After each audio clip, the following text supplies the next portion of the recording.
For the first time in China, an Academy of Calligraphy has been established because of the accomplishments of a single person. His name was Shah Menghai.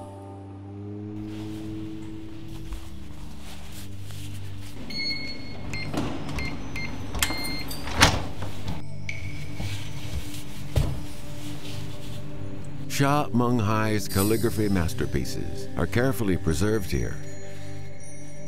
The original works are rarely exhibited.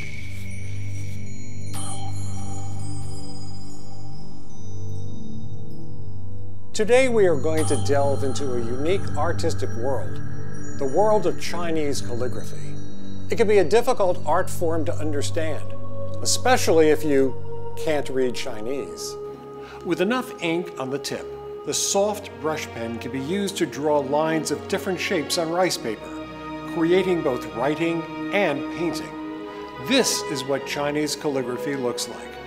But what makes it artistic?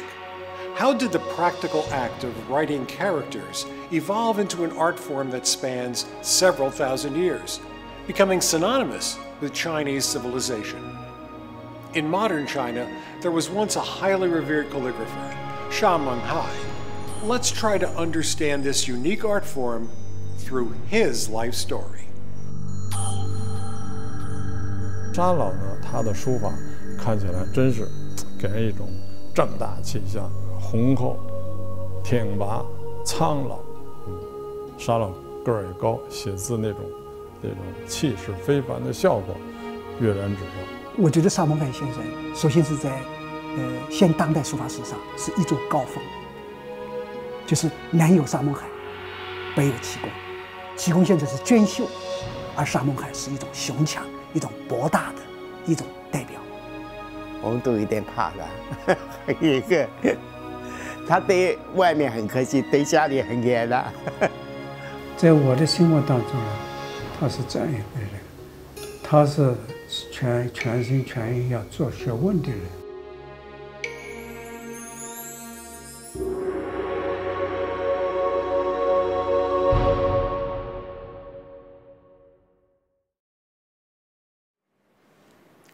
Everywhere you travel in China, you'll see a special site, examples of Chinese calligraphy. These works can be found in many scenic spots and historical sites. Over the centuries, Chinese calligraphy has merged with the ancient Chinese civilization and become an indispensable part of it. If you look carefully, you'll find inscriptions in places like these were not written by ordinary people. They were either kings, nobles, literary giants, or local celebrities.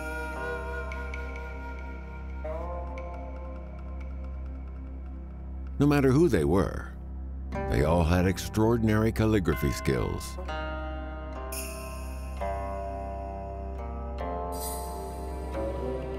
In China, many inscriptions in famous scenic spots were written by one man. His name is Shah Menghai.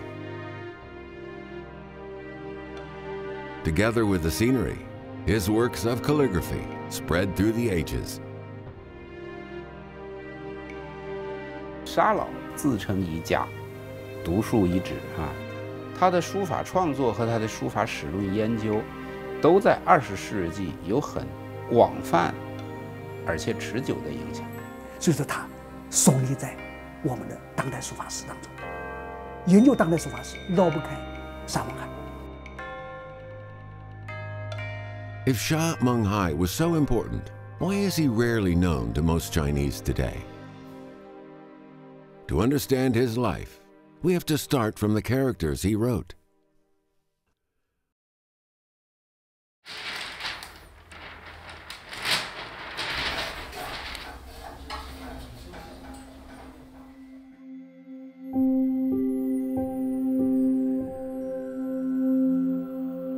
一个汉字方块之间，他经营一辈子，操练一辈子，他操练的是什么？从技法层面上就是一个线质，这个线条出来以后，它是圆劲的，还是扁平的，还是苍茫的，还是老拉的，还是苍浑的？但是他追求这个之外，实际上它穿透的是一种审美，包括他的人生。这个方块之家是不寻常的，他把他的人生通过几十年的修炼，瞬间在方块字里面那个点线之间把它表达出来。这就是阅历，这就是学养，这就是人格。所以说古人讲素如其人，就是这个道理。 Like author, like book. Ordinary people without knowledge of calligraphy may find it hard to understand how an expert associates a person's life and temperament with his works of calligraphy. As a matter of fact, in traditional Chinese culture, calligraphy was held in higher esteem than painting. 诗歌、书法，然后绘画。从这种意义上来讲，书法承载的，那就正是中国文人所持守的一种生命的力量，一种精神的力量。In other words, it is no coincidence that we often see a painting with a handwritten poem by the painter and a seal affixed on it. In the heart of Chinese literati, calligraphy has an important cultural significance that goes beyond painting.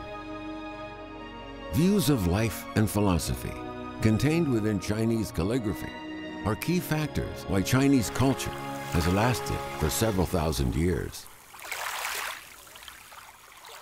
If calligraphy is so profound and complex, what kind of person becomes a calligraphy master?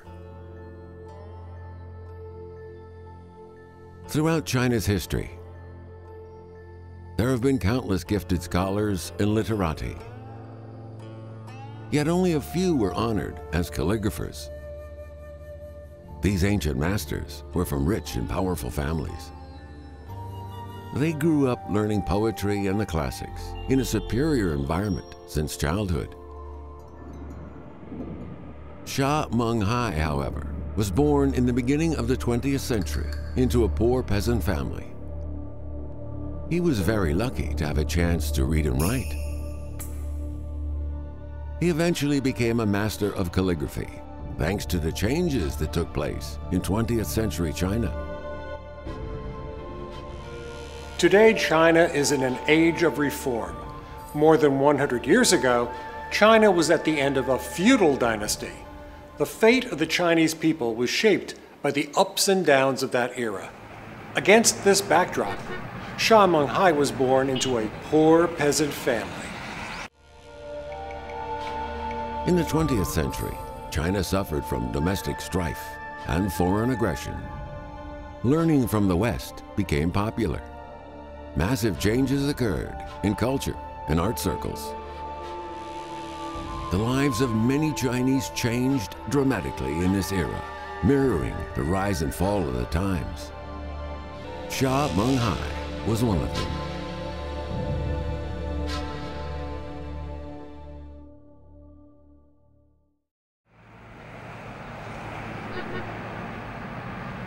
Following Shah Menghai's footsteps, we arrive at the first stop of our journey, the city of Ningbo. 从宁波市区到他们老家这个故居为止有40公里这样的，北面西面都是山，因为我们都是采山切山，山林植木，还有小量的农地，所以我们这里可以说是匹配的贫穷的山城。 Shah Menghai was born in Sha Village, deep in the mountains of the Yinzhou district in Ningbo. This 6-room, 2-story house is a common residence building in southern China. It's the former residence of Shah Menghai. 这个房子呢是沙马海的爷爷修的。我们因为江内是雨水多，所以楼上一般是周围凹石的，下面都一般是种生活的。因为沙马海这个故居啊修了3次。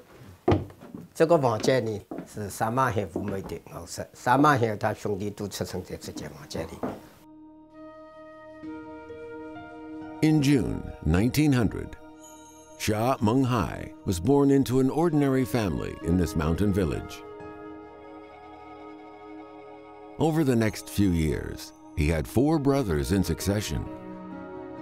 This made life even harder for the Shah family, who lived on a few acres in the mountain forest for generations. If nothing unexpected happened, Shah Menghai would have become another illiterate farmer in the mountain, like his forefathers. But a surprise did happen. 他的父亲呢，在小的时候啦，在曾经一次呢，是被个感染了，被个咬伤了。咬伤以后呢，身体就骨折，他呢，上就他去学中医。 To study traditional Chinese medicine, he had to learn how to read. This family of farmers had its first contact with literacy purely by chance. Although Shah Xiaoneng was still a farmer after he had read some books, he developed calligraphy and seal cutting as hobbies. Once in a while, his son kept him company. Yet he didn't realize that young Shah Menghai was watching intently. This led Shah Xiaoneng to resolve to try his best to escape poverty by helping his son pass through the imperial exam. In 1906, during the late Qing dynasty, 7-year-old Shah Menghai was sent to a private school by his father. In addition to Confucian classics, there was also a course called Wugong, the content of which was to teach students how to write Chinese characters with a brush pen. 到了唐以后，刚学写字的人都要一笔一笔写楷书，因为楷书呢，要求我们规规矩矩的，横平竖直，就对于最基本的笔法，就是欲主先右，欲上先下，是吧？要收锋，要敛锋，是吧？要注意节制，这就是做人的道理。 这就儒家一直提倡的，首先要把人这个因素贯彻在我们的文字里面。 Shah Menghai studied every day at the private school for 5 years. This was a common way of learning for children in that era. Knowing how to write is only the first step to learn calligraphy. For over 1,000 years in ancient China, taking part in the imperial examinations was the only way to succeed in life. However, the world outside the mountains had changed a long time ago. Shah Menghai was 12 years old in 1911 when the Xinhai Revolution broke out. It eventually overthrew the corrupt Qing dynasty and changed the political system that had lasted for over 2,000 years. 8 years later, in 1919, Shah Menghai was 20 when the May 4th movement broke out. This effort, initiated by university students, was a precedent-shattering, nationalistic, patriotic, cultural, and political campaign. Launched by young students in Beijing, pushed what was known as the New Culture Movement against traditions, Confucianism, and classical Chinese to its climax. This was a baptism of thoughts for all intellectuals instructed in traditional classics. Each person had to make their own choices in the era of changes. Shah Menghai was no exception. So, what would Shah Menghai choose? In the Chronicle of Shah Menghai, we found the following descriptions in the records of 1917, 2 years before the outbreak of the May 4th movement. With the influence and appreciation of Chinese teachers, Feng Junmu, he was determined to study classical literature. He studied other courses duly, but made special reading schemes in literature and history. In his reading list were the commentary of Sowa, the Book of Rites, Analytical Dictionary of Characters, and articles of Han Yu, Liu Zong Yuan, Gui Yo Guang, and Yao Nai. Shah Menghai was 18 years old when studying at the 4th Normal School in Zhejiang Province, located somewhere in today's Moon Lake Park in downtown Ningbo.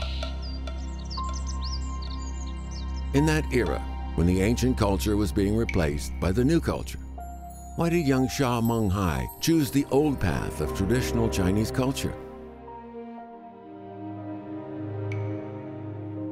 Losing the breadwinner, things became even worse for the poor family. The new thoughts that were emerging at the time belonged to children of wealthy families in cities. It was not something a poor village boy with only a traditional education would dare to try.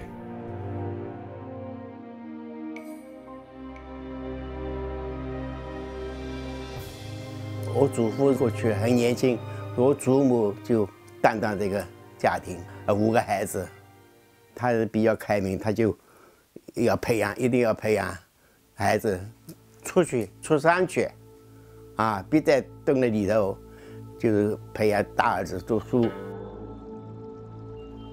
Although Shah Menghai was admitted to the 4th Normal School of Zhejiang Province to continue his study 1 year later, under his mother's persistence, there were no big changes in his traditional thoughts.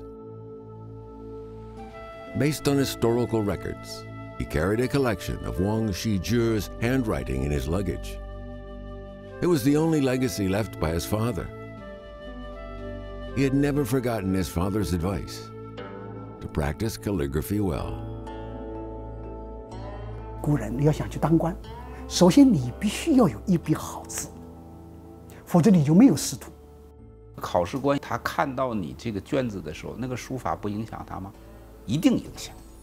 历史上就有这样的记载啊，是吧？因为书法好，在后边的名次我给你提到前边来了。因为书法不好，你在前边那个卷子内容本来写得很好，但是我因为书法差，我给你摆到后边去。 Following his father's advice, Shah Menghai lost count of how many times he had imitated this collection of Wang Shizhi's handwriting. 唐太宗李世民，他喜欢王羲之，天下能找到的王羲之的墨迹，他都要收归府内。集这个字这个任务，最后就落在一个和尚，他叫怀仁。圣教序呢，是一个佛教方面的一个内容。王羲之是近代人，他已经不可能再书写这个东西。怀仁把他留下来的一些字迹找出来，我就拼。所以这个呢，他要用了20多年的时光来做这个事情。那么圣教序这个东西呢，它既然集好了以后，后来再刻成石头，再拓下来，就变成了我们今人所谓的集王羲之圣教序。那么王羲之书法对后世的影响就很大了，历史上称他为书圣，书中的圣人呐。书圣写的字就具有楷范的作用。书法它始于模仿，向典范学习，这是不二法门学习传统书法的不二法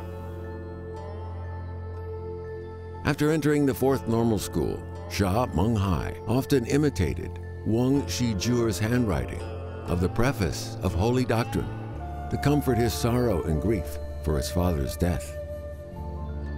He didn't realize that through repeated imitation, he was unconsciously walking on a path of calligraphy.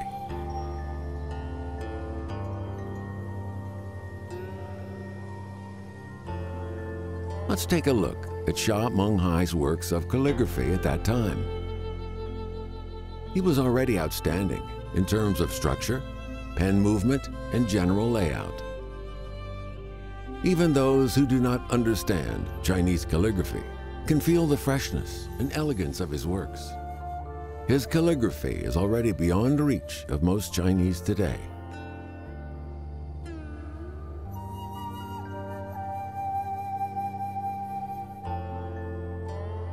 As historical records indicate, merchants in Ningboa were very eager to buy pillar couplets, paired lines of verse, and banners written by Shah Menghai.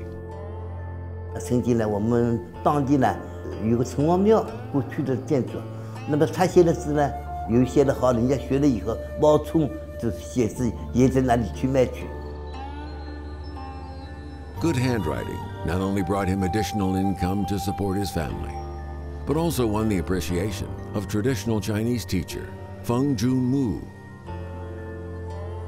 沙门海过去不叫沙门海，是叫沙门洛。这个沙门洛实际上就是他彭祖木他老师给他取的，老师给他取沙门洛。那么不是给他一个人取，就是他的兄弟也是都是文字辈，他的大弟弟也就是第二个就叫沙门丘，第三个叫沙门海，第四个叫沙门卫。Feng Junmu was a celebrity in the late Qing dynasty, known for his knowledge in classics and history. Therefore, in an era when learning from the West became the trend, Xia Menghai naturally chose to stand on the side of traditional Chinese culture.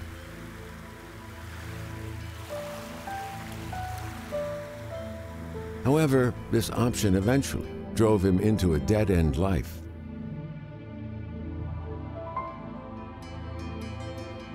In the summer after the 1919 May 4th movement, 20-year-old Xia Menghai graduated from the 4th Normal School of Zhejiang Province. He packed up and returned to the village to work as a low-income primary school teacher. According to descriptions of Xia Menghai in many records, he spent most of his spare time during that time in his dormitory copying ancient scripts and rarely communicated with other people.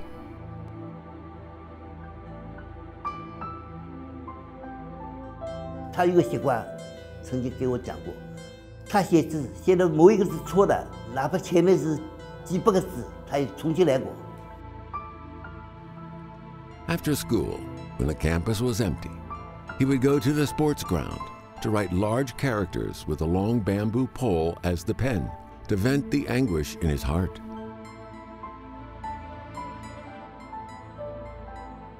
所以说，后来到80多岁，写大字比较多的时候呢，就会想起当时他打的基础，那是每一条就毛笔怎么粗啊，怎么大啊，但当时有竹竿脸。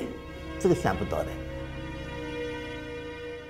Xia Menghai finally realized that the era was over, when a man could become an official and change his fate with good knowledge of the classics, history, and good calligraphy.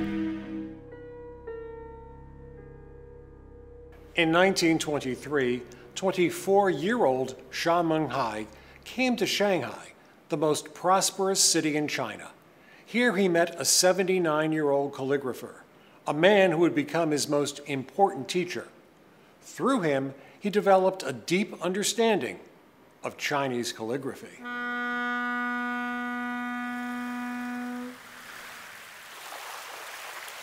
As the most prosperous metropolis in the Yangtze River Delta, Shanghai has been leading the cultural and artistic styles in Southeast China ever since it opened as a commercial port over 100 years ago. In November 1922, 23-year-old Xia Menghai left his hometown and followed a Ningbo businessman, Tong Yongxi here.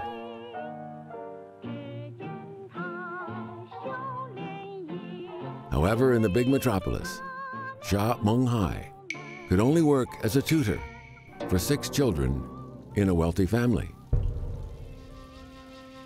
He eked out a living by writing and selling works of calligraphy in his spare time.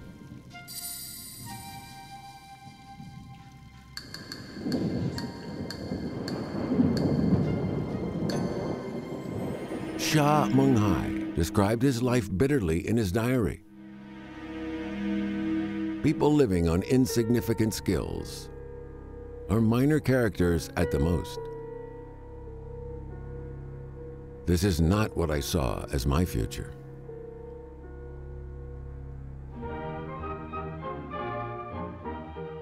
However, at this time, Shanghai was crowded with foreigners.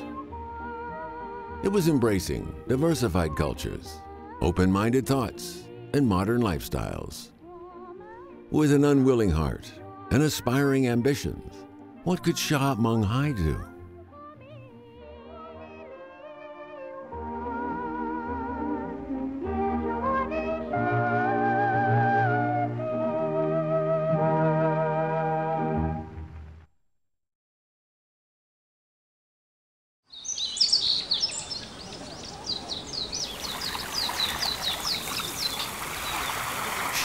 Society of Seal Arts is a famous scenic spot at the southern foothill of the Lonely Hill. Most visitors indulge in its quiet and elegant garden environment. As a matter of fact, it was set up to save stone inscriptions, research on seal and calligraphy arts. Known as the first academic society, it's a monument to the history of Chinese modern calligraphy and seal cutting. As it was founded in the late Qing dynasty in 1904, Wu Cheng-shouwa was the first president. That year, Shah Menghai was only 5 years old and a poor boy in a remote mountain village. Wu Cheng-shouwa was 61. He was excellent at poetry, calligraphy, and seal cutting, honored as the father of Shek-Hu seal characters, the last peak of literati paintings, and a leader of the art world in the late Qing dynasty. 75 years later, in 1979, Wu Cheng-shouwa had passed away. 80-year-old Shah Menghai became the fourth president of the Xiling Society of Seal Arts. Like Wu Cheng-shouwa, he also enjoyed a high reputation in calligraphy and seal cutting. How could a mountain village boy grow step by step into a master of calligraphy in an era of violent ups and downs like the 20th century?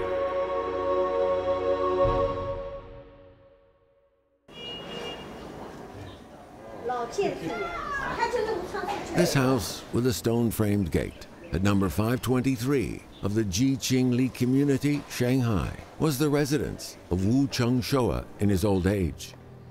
In the 1920s, numerous art students and wealthy lords wanted to enter here to meet with Wu Cheng-shouwa, but never got the chance.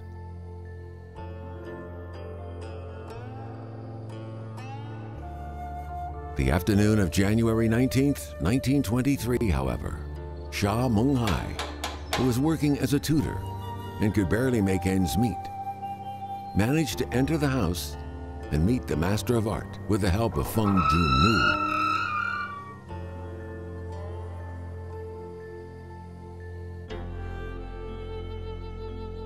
Unfortunately, 79-year-old Wu Cheng-shouwa only chatted briefly with his 24-year-old young man out of courtesy and did not have much of an impression of Shah Menghai.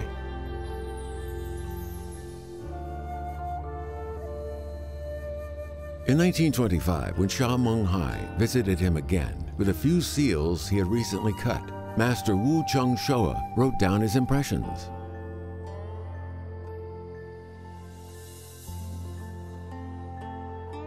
Fresh and graceful like a fair breeze, with the hue of bookishness and the spirit of Chen Chou Tong. He praised Shah Menghai as qualified for the art and immediately decided to take him as a student. For what did Shah Menghai earn such high praises from Wu Cheng-shouwa?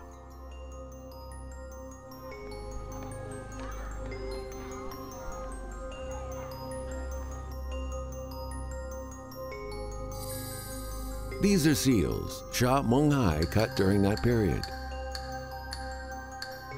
Although people with no knowledge of seal cutting cannot appreciate their beauty, in the eyes of experts, they are extremely profound and closely related to Chinese calligraphy.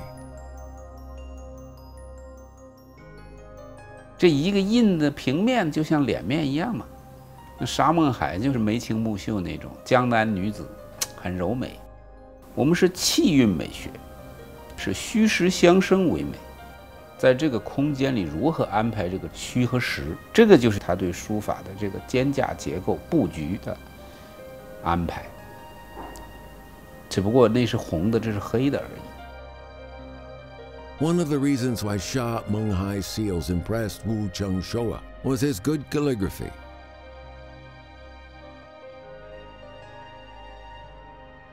And his calligraphy has greatly improved since November 1922, 2 years before he came to Shanghai.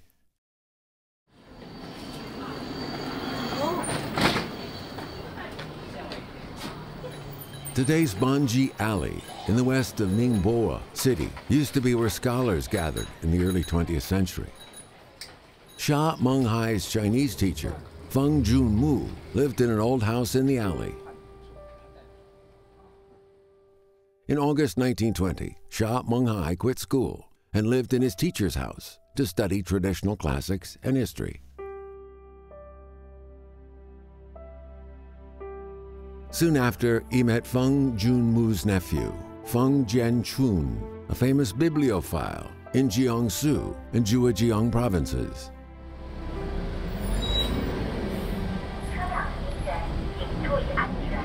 The Fu Fu House at number 91 of Shaowen Street, Ningbo, was the library of Feng Jianchun. According to historical records, before Feng Jianchun died in 1962, the library had nearly 110,000 volumes of ancient books, including 533 kinds of inscription rubbings of famous calligraphers from different dynasties. It was like a paradise for calligraphy lover Sha Menghai. Here he was exposed to handwriting from famous calligraphers from different periods and practiced constantly. 灵习书法是学习书法的最重要的环节之一。灵就要求你对这个字它的结构、它的用笔、它的特点你要有观察，然后再去写。Liang Qichao's imitation work of the Preface of Holy Doctrine, collected in the library, first attracted the attention of Sha Menghai. Liang Qichao used square strokes to imitate the calligraphy of Wang. Sha Menghai finally found a solution to fix his soft strokes in cursive handwriting. He wrote in his diary, "My imitation works of the Preface of Holy Doctrine are too smooth and lack strength, because I only knew round strokes and had no idea of square strokes. Although Liang's imitation work is not the best, it is the most powerful one and very suitable to fix my weakness. So I adopted his way." Then Sha Menghai found a copybook of calligrapher Huang Daozhou, a master of square strokes, and rubbings of Zhang Yao, known as father of the regular script.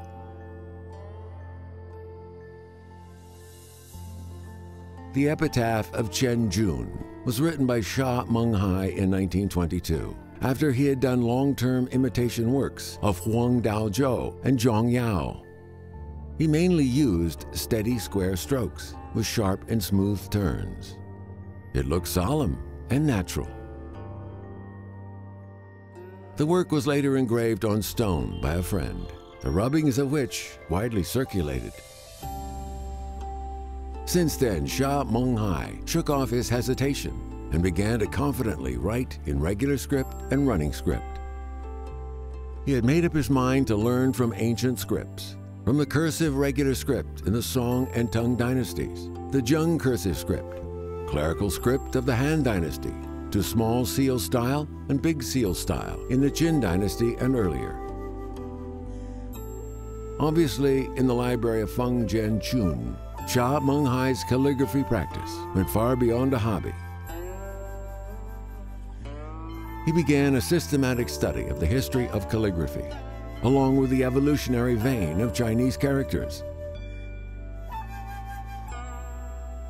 At the same time, with his calligraphy skills and under the guidance of his friends and teachers, he plunged into the world of seal cutting and was fascinated by it. It was due to this experience that Sha Menghai won the favor of Wu Chengshoua and became his student after 3 years in 1925. 在民国时期，师徒相授的传统的传承方式还是很兴盛的。拿着自己的书法，自己刻的印，让老师指点呗。言传是一方面，还有身教，他给你再画个印稿，比如他给你加2刀，他给你示范刻2刀，他给你示范写2笔等等。 In fact, it was at this time that Sha Menghai began to officially learn calligraphy and seal cutting from a teacher. Under the careful tutelage of Master Wu, he completely changed his former understanding of the art. He remarked in his diary, "How shallow was I to call calligraphy and seal cutting insignificant skills."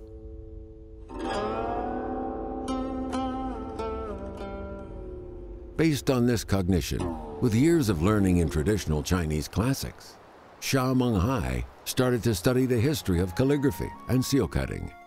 He completed The Calligraphy of the Past 300 Years, an introduction to the art of seal cutting in 1927, which attracted wide academic attention.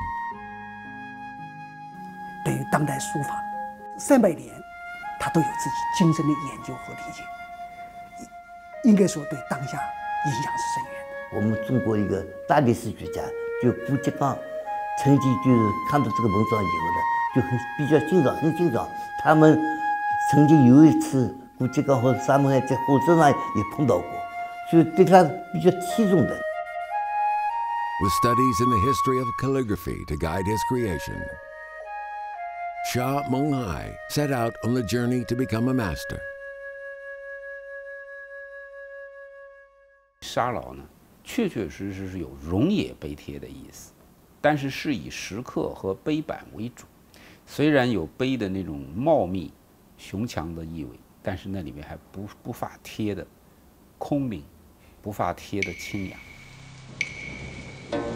However, it still didn't change Xia Menghai's fate in the era. In early 1927, Communist Party troops and those of the Nationalist Party, working as partners, were fighting to free China from domination by so-called warlords. But on April 12th, nationalist leader Chiang Kai-shek ordered a counter-revolutionary coup in Shanghai. Many Communist Party members were arrested and slaughtered. The political disaster soon touched Xia Menghai, who seemed to have nothing to do with it. This ordinary house in the Xia village of the Ningbo city has gone through multiple renovations. It stands today as a former residence of Xia Menghai, a master of calligraphy in the 20th century, and an important base of patriotic education. Relics on display on the ground floor present the story of how Xia Menghai's 4 brothers joined the Chinese Communist Party in the 1920s and engaged in underground revolutionary activities. 我那个时候是在上海上中学嘛，国民党还在调查了，他们这些兄弟哪里去了？有时候问我们，我们说不知道。In December 1927, because of his 4 brothers, Xia Menghai was suspected of transferring letters for the Communist Party. Under the situation, he had to hurriedly escape from Shanghai to Hangzhou. After 3 months, with a recommendation of Mayor Chen Chi-huai of Hangzhou, requested by his friend Feng Junmu, Xia Menghai worked as a secretary in the Zhejiang provincial government of the Republic of China. He was responsible for writing congratulatory messages, condolence messages, elegiac couplets, and other courtesy texts. Driven by the vortex of the times, Xia Menghai and his calligraphy became the official's decorative tools for communication.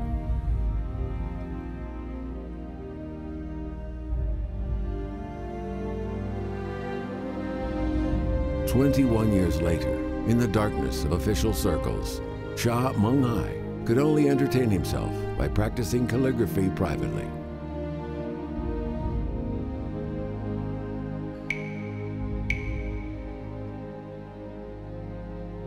In fact, many Chinese literati shared the same destiny as Xia Menghai. His countryman, Chen Boulay, former chief secretary of Chiang Kai-shek, eventually committed suicide for being too disappointed with the political situation. In the trend of the times, Xia Menghai paid less and less attention to the evaluation and attitudes of the outside world, either in writing official documents or personal works. He no longer cared what others thought of him. These are some works from Xia Menghai during that period. Perhaps he had no idea that by making the expression of internal emotions as the main purpose, he finally got rid of the deliberate pursuit of skills and entered into a free state of mind while writing. And that is the ultimate pursuit of Chinese calligraphers. Sha Menghai had completed the shift from an artist to a master in calligraphy.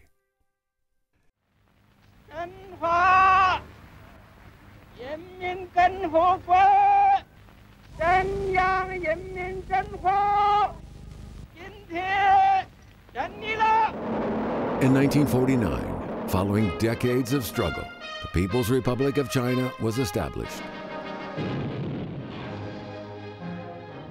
Born at the turn of the century, Sha Menghai was 50 years old. 6月1号，富春山居图合璧展出。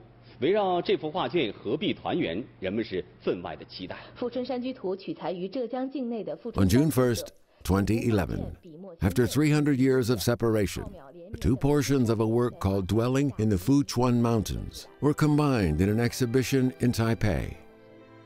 It was a grand event, eagerly anticipated by artists on both sides of the Taiwan Strait. It pulled a prelude to cross-strait cultural exchanges. The front portion of Dwelling in the Fuchuan Mountains is part of the collection of the Zhejiang Provincial Museum. The rear portion is part of the collection of the Taipei Palace Museum. The nearly 8-meter-long scroll of landscapes is hailed as one of China's top 10 most famous paintings. With the spread of the event, the name was brought into public attention again.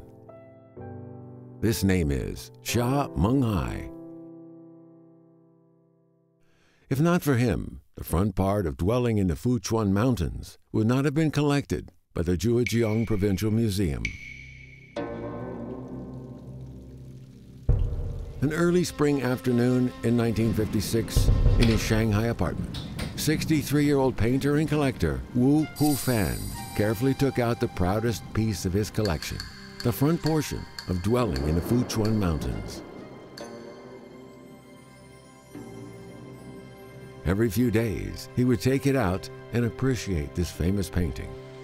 It had become a habit for decades.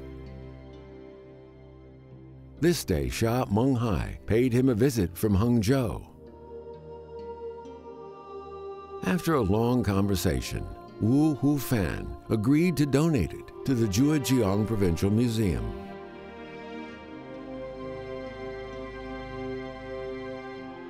Today, a duplicate of this painting is on regular display in the Zhejiang Provincial Museum. The original piece was listed as a Level 1 National Cultural Relic, permanently prohibited from overseas exhibition, and is rarely revealed to the public. Sha Menghai managed to persuade Wu Hufan, partially because of his traditional cultural knowledge and personal reputation gained over the decades.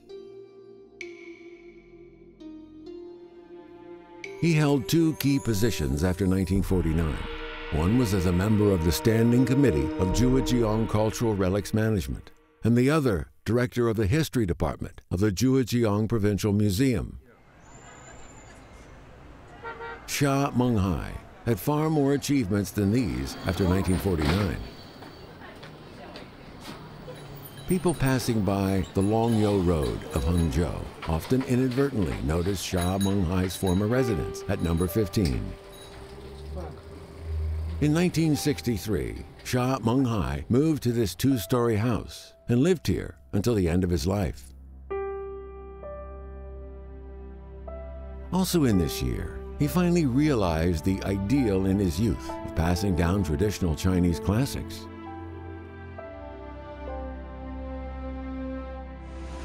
Eventually, Sha Menghai himself became a teacher. As one of the first calligraphy professors at the China Academy of Art, Sha Menghai taught for 28 years, instructing and inspiring many of the most noted calligraphers in China. The China Academy of Arts on Nanshan Road of Hangzhou was called Zhejiang Academy of Fine Arts in the 1960s.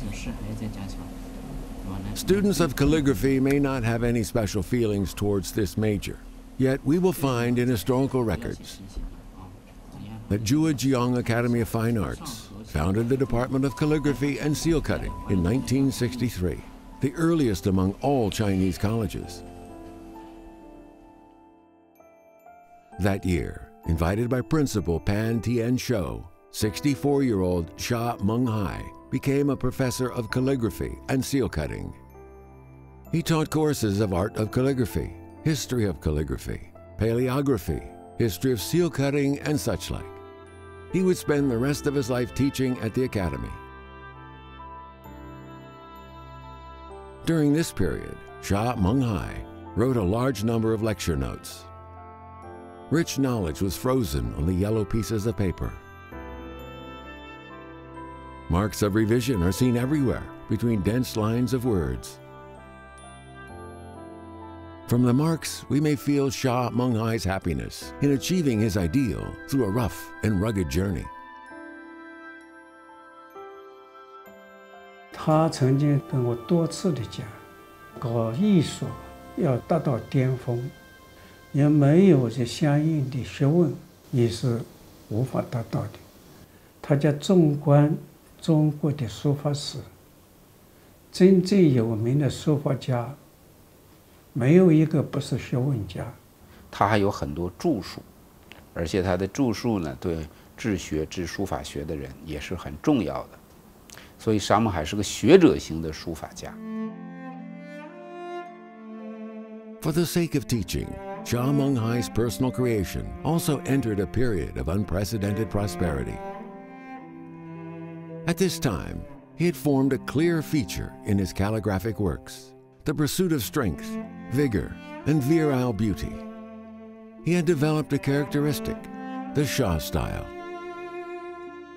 沙体自成一家，就是他写字啊，用胶墨，用浓墨，他的风格是雄浑、刚健，是所谓铁板铜耙啊，唱大江东去的那种感觉。The vigorous, impassioned, and bold calligraphic style soon brought great fame to Sha Menghai in that high-spirited era. He became a master of calligraphy across the nation and was influencing the world.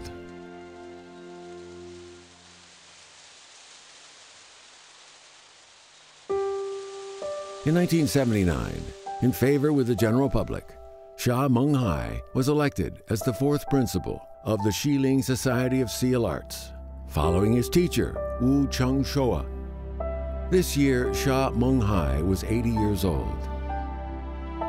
Let's take another look at these everlasting works. They embody Sha Menghai's lifelong accomplishments and persistence to traditional Chinese culture. With these unprecedented masterpieces of calligraphy, Sha Menghai eventually completed a shift from a mountain village student to a master of calligraphy.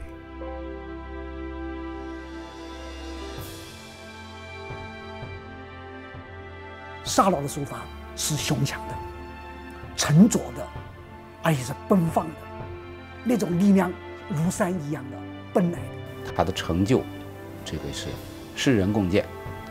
作为书法创作家，作为他的书法实践，如果放在20世纪，刚才我说了，影响巨大。更重要的是他们的精神的力量是超凡的。我相信这种精神力量随着时间的推移，将对中国文人的影响将更大、更深远。This video was taken in June 1992. This is a ceremony to celebrate the completion of the Sha Menghai Academy of Calligraphy in his hometown of Ningbo.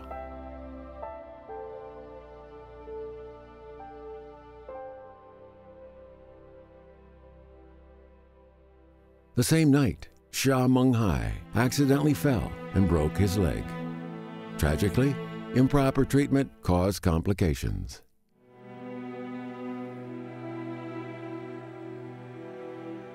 A few months later, he died at the age of 93.